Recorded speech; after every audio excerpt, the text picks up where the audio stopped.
Hey everyone, you're watching the first episode of a new series called What Makes This Scene Great. Today we'll be going over the mission briefing scene from Apocalypse Now. The mission briefing scene in Francis Ford Coppola's Apocalypse Now is one of my absolute favorite scenes in any film. What makes this scene so great, and there are many things that make it great, Obviously. is just how effectively Coppola puts us in Willard's shoes.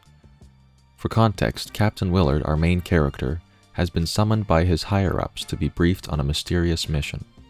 This mission briefing scene is where Captain Willard, along with the audience of the film, will discover what that mission is and what kind of journey lay ahead of us.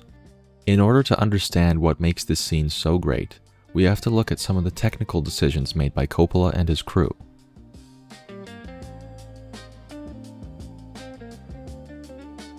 The film is shot in scope, or 2.39:1 aspect ratio, and with the exception of some close-up shots, the additional horizontal space does not go unused. The actors and props are presented to us in a way that makes full use of the frame. Like this shot of the tape machine, notice the depth, or this shot of the four main players of the scene. There are also several fantastic uses of POV shots throughout the scene. Lens choice, camera angle, camera movement, and lighting are all very intentional, visually pleasing, and put us in Willard's shoes. Like this shot where the camera stays back with two characters out of sight until Willard acknowledges them with a nod, cueing in the camera to push in and see them. We see them once Willard does. This brings me to the next category.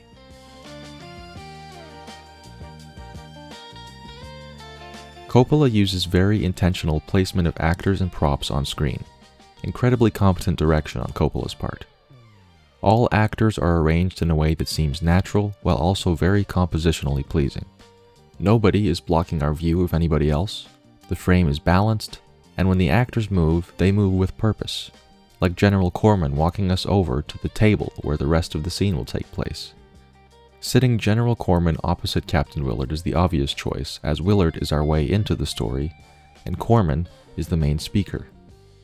And putting a sweaty CIA officer right next to Willard, passing food and lighting cigarettes, adds an extra level of unease to the scene. Lucas is standing for the majority of the scene, presenting us with sights and sounds of Colonel Kurtz, giving us a glimpse of what is to come.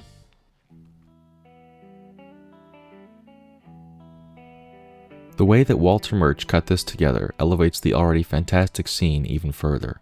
The whole scene has a rhythmic drive, cutting at fairly consistent intervals, in a way that adds to the emotion, tone, and story while maintaining a good pace. The cuts are motivated and practically invisible, like this moment, where we hold on Corman after he glances at Lucas, until we cut on the sound of Lucas clearing his throat. Or this part, where we cut on the sound of Colonel Lucas dropping the Kurtz dossier. Jesus. Or here, where we cut to the picture of Kurtz with Lucas speaking. Captain. Murch makes great use of the sound to guide our attention and immerse us in the world of the film. We listen to Kurtz's voice while looking at a basket of questionable shrimp, or people's hands and cutlery. We hear the sound of helicopters come in to fill this moment of silence.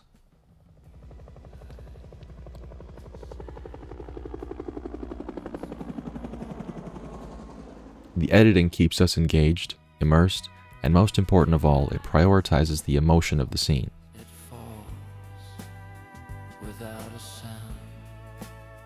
The performances from all four actors in this scene work really well. Martin Sheen as Willard is sporting a hangover and an injured hand from his mental breakdown in his hotel room. He is reserved and says as little as he can, while still trying to gain approval from the other men in the room. Harrison Ford has a great nervousness about him that feels very real. G.D. Spradlin gives a great performance that very effectively communicates his moral struggle with this mission, due to his character probably having known Kurtz before he went insane. And Jerry Zeismer as the CIA officer has a silent and eerie intensity about him. He only utters one line of dialogue in the scene, but it is arguably the best line. Certainly a very iconic one anyway. Terminate with extreme prejudice. I've always thought that the tone and mood of this scene is very reminiscent of old noir films. A hot and sweaty setting like Vietnam sort of mirrors the heat wave trope of many noir films, and the idea of a mission briefing scene is commonplace in the noir genre as well. though this mission briefing is usually more of an assignment briefing between a private investigator and a client, rather than military personnel. On a deeper level, the noir genre often deals in moral confusion and darkness, which is another commonality between the genre and this scene, as well as the entire film. The scene puts you in Willard's uncomfortable position very effectively. Every decision made seems to serve this purpose ultimately. The higher-ups staring at him when he enters, the shrimp, the sweat, the dossier being dropped on the floor, the sound of helicopters flying overhead, Kurt's voice on the tape machine, and most of all, the mission he is being assigned. It's an ugly job. He has to kill this man, a fellow American, because he is operating in a way that displeases the army he is part of. And you can tell that most of the people in the room, save perhaps Zeismer, wish they had nothing to do with it.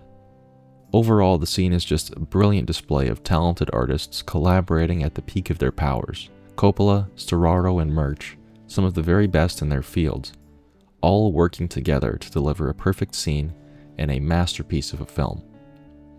That's it for this video. Please like, subscribe, and leave your thoughts or suggestions for other scene breakdowns in the comments. Thanks for watching.